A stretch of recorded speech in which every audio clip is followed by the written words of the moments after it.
Hello guys, welcome back in the mom classes. दोस्तों, video काफ़ी important होने वाला है। वीडियो के अंदर हम 20 प्रश्नों पर डिस्कस करेंगे जो कि काफ़ी इंपॉर्टेंट है। वीडियो को ज़रा सा भी स्किप ना करें।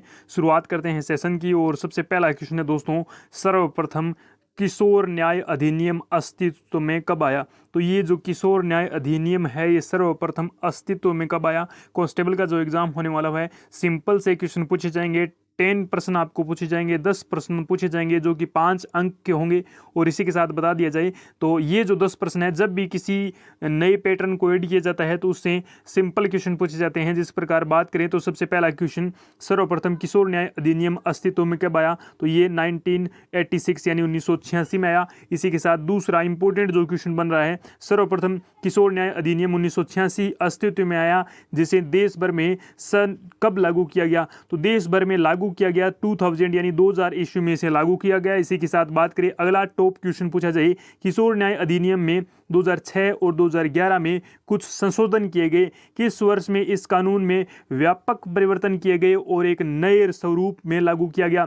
तो व्यापक परिवर्तन पूछा जाए तो 2015 के अंदर इसमें व्यापक परिवर्तन किए गए। और संशोधन पूछे जाए तो अब तक इसमें 3 संशोधन हो चुके हैं, जो कि 2006 और 2011 और 2015 में हो चुका है।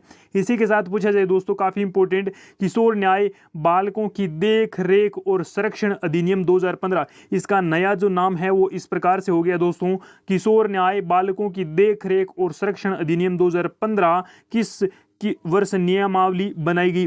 तो इसकी जो नियमावली जो बनाई गई है दोस्तों वो 2016 है। 2016 नियमावली के तहत ये नया प्रारूप बनाया गया था, जो कि 2015 में आया था। इसी प्रकार पूछा जाए, किशोर न्याय बालकों की देखरेख और संरक्षण अधिनियम 2015 में कितनी धाराएं हैं? तो दोस्तों ध्यान में रखना, 10 अध्याय है और 112 धाराएं हैं। कितनी है दोस्तों? 112 धाराएं हैं और 10 अध्याय इसमें हैं। और इसी के साथ इंपॉर्टेंट, किशोर न्याय बालकों की देखरेख और संरक्षण अधिनियम 2015 में 112 धाराएं हैं। इसमें कितने अध्यायों में विभाजित किया गया है? तो 10 अध्यायों में।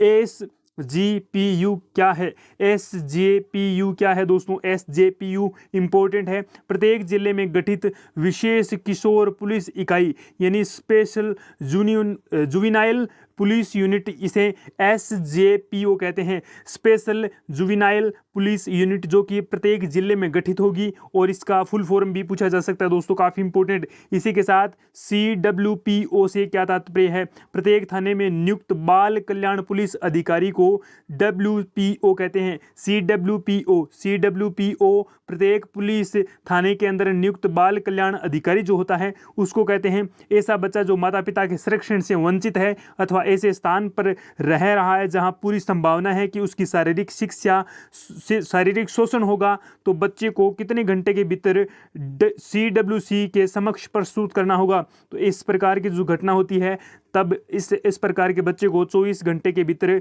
CWC के जो अध्यक्ष होता है उसके सामने प्रस्तुत करना होता है। इंपॉर्टेंट क्वेश्चन, यदि किसी लड़की की विवाह के 7 साल के भीतर असामान्य परिस्थिति में मौत होती है और यह साबित कर दिया जाता है कि मौत से पहले उसे दहेज के लिए प्रताड़ित किया गया और भारतीय दंड संहिता की धारा 374B के अंतर्गत लड़की के पति और रिश्तेदारों को कम से कम कितने वर्ष की सजा होगी? तो उस पर धारा कौन सी लगेगी दोस्तों? 374B लगेगी। और इसी के साथ पूछा जाए कि जिस प्रकार ये घटना घटित होती है तो उनको किस प्रकार की सजा दी जाएगी? तो उनको कम से कम 7 वर्ष की सजा दी जाएगी, न्यूनतम 7 वर्ष की सजा दी जाएगी। जब असामान्य स्थिति में 7 वर्ष के भीतर, दोस्तों ध्यान में रखना, 7 वर्ष के भीतर असामान्य स्थिति में किसी स्त्री की किसी भी कारणवश मृत्यु हो जाती है तो उस समय उसको 7 वर्ष की सजा दी जाती है। दहेज निषेध अधिनियम के अंतर्गत निकट के पुलिस थाने में शिकायत दर्ज करा सकते हैं।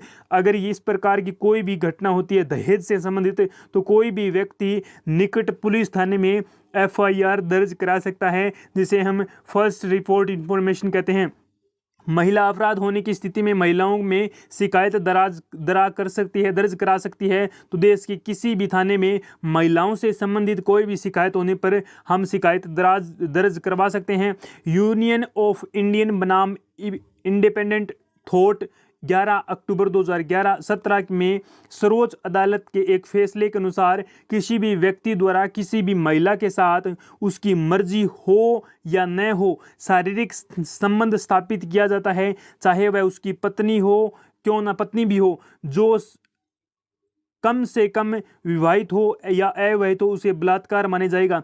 अगर शादी समय से पहले अगर 18 वर्ष से पूर्व है अगर लड़की का विवाह कर दिया जाता है तो अगर पति उसका मन चाहने पर भी या न चाहने पर भी उसके साथ सामूहिक जो संबंध बनाता है, शारीरिक संबंध बनाता है, तो वो इसके तहत, किसके तहत, यूनियन ऑफ इंडिया बनाम इंडिपेंडेंट थॉट 11 अक्टूबर 2017 के तहत उसे बलात्कार माना जाएगा। ये इंपॉर्टेंट है दोस्तों। इसी के साथ अगला क्वेश्चन, 2006 में शारदा एक्ट को समाप्त कर नया अधिनियम बाल विवाह निरोध अधिनियम 2006 कब लागू किया गया? तो 2006 में इस शारदा एक्ट का नाम बदल दिया गया, इसे बाल विवाह निरोध अधिनियम 2006 बना दिया गया। और ये कब लागू हुआ? 1 नवंबर 2007 में लागू हुआ दोस्तों, 1 नवंबर 2007 में हुआ।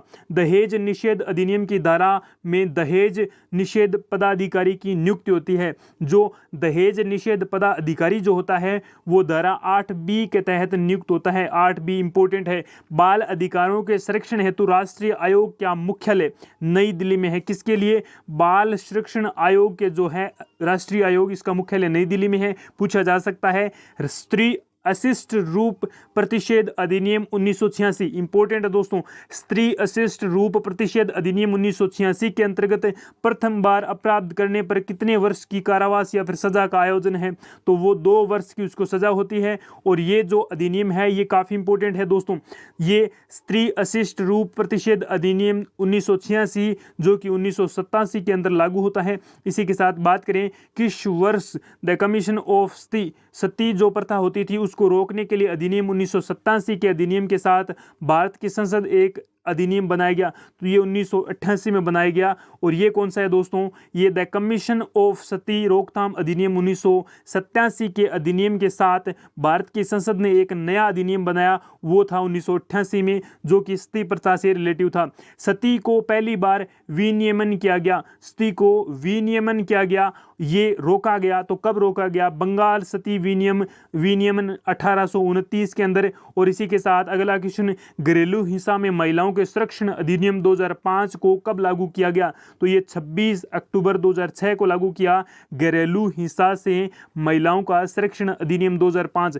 टॉप 20 क्वेश्चन है दोस्तों, आने की पूरी संभावना है इन प्रश्नों की। इसी प्रकार न्यू क्यूज के साथ फिर मिलेंगे। Thank you. वीडियो कैसा लगा कमेंट बॉक्स में जरूर लिखें। और वीडियो की PDF के लिए लिंक दे रखा है वीडियो के डिस्क्रिप्शन बॉक्स में टेलीग्राम चैनल का। Thank you. Have a nice day.